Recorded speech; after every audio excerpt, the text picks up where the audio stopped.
Bueno, vamos a establecer el primer contacto con nuestro compañero Rafael Tardaira. Vamos a hablar de Brasil. Brasil, que tiene una cuota de 1.100.000 toneladas asignadas en China, luego de la salvaguarda y, bueno, la decisión de Brasil finalmente, Rafa, de no aplicar un criterio de distribución, digamos, una asignación de cuotas para las plantas frigoríficas exportadoras. O sea que, en la medida de que se vaya embarcando, se va utilizando esa cuota sin una distribución, Rafa. Vamos a hablar de este tema. ¿Qué tal? Buenos días. ¿Qué tal, Martín? Muy buenos días, saludos para todos. Sí, porque es un tema realmente trascendente. Recordemos que la cuota asignada por China para este año 2026 perjudicó fundamentalmente a Brasil y en segundo orden también a Australia, los dos principales exportadores mundiales de carne vacuna vieron limitadas sus posibilidades de elevar sus colocaciones en quien es el principal importador mundial, que es China. Entonces había una propuesta por parte de la industria frigorífica brasileña de que el gobierno hiciese una distribución a lo largo del año entre las plantas exportadoras para que no hubiese una intensa competencia por hacerse de la cuota en estos primeros meses en los que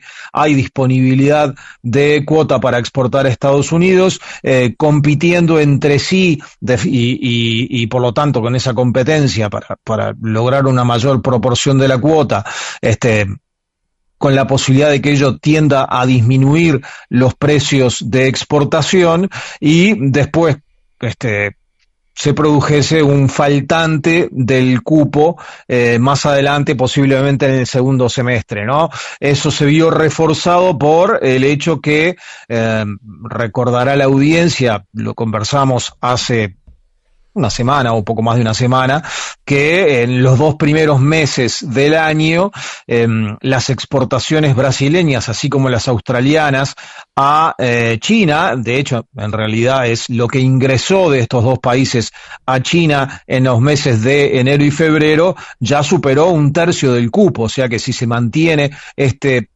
intenso ritmo de importación de carne de estos dos orígenes, se va a producir un faltante fundamentalmente en el segundo semestre, que suele ser el momento de mayor demanda de China en el correr del año. Entonces, bueno, la ABIEC le había solicitado al gobierno que interviniese en la distribución de este cupo. Desde el lado de los productores, la Confederación de Agricultura y Pecuaria, ¿no?, la tan influyente CNA, se había manifestado en contra de una intervención del gobierno, advirtiendo que una regulación podría estar perjudicando los precios de la hacienda y favoreciendo a los grandes frigoríficos y además generando distorsiones regionales. Y bueno, el gobierno de Brasil de alguna manera se puso del lado de los productores en este tema.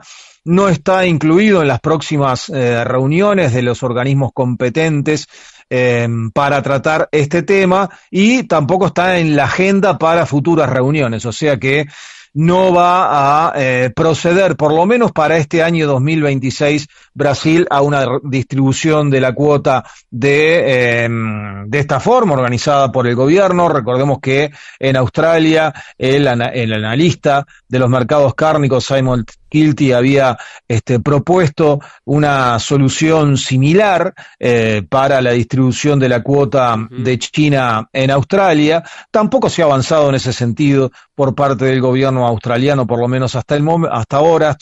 No hay por el momento una declaración oficial, digamos, en cuanto a que tampoco se va a estar avanzando de esta manera en Australia. Sí lo hay, entonces, desde el lado de Brasil.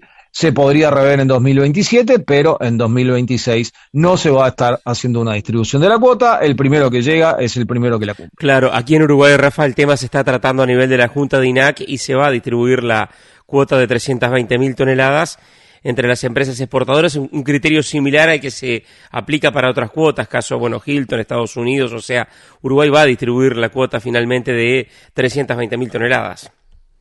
Bueno, en Uruguay dado el volumen que tiene Uruguay y lo que venía exportando a China en los últimos años, no parece que hubiese una necesidad como la que podría haber en los casos de Brasil y Australia, donde la cuota el volumen de cuota es limitante. En el caso de Uruguay, así como el caso de Nueva Zelanda, no habría una limitación en este respecto. En su momento, nosotros habíamos consultado al presidente Scayole, nos había dicho que, bueno, que los privados tienen el conocimiento suficiente como para saber la forma de distribución.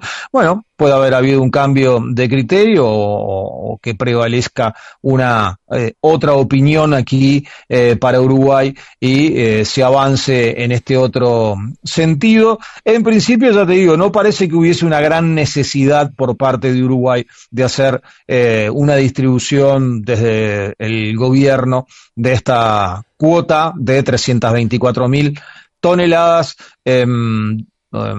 que le otorgó China a la exportación de Uruguay. Recordemos que en 2025 ingresaron desde Uruguay a China unas 200.000 toneladas, o sea que el cupo supera en algo más del 50% el volumen que Uruguay le exportó a China el año pasado. Rafa, gracias y retomamos el contacto enseguida a las 12.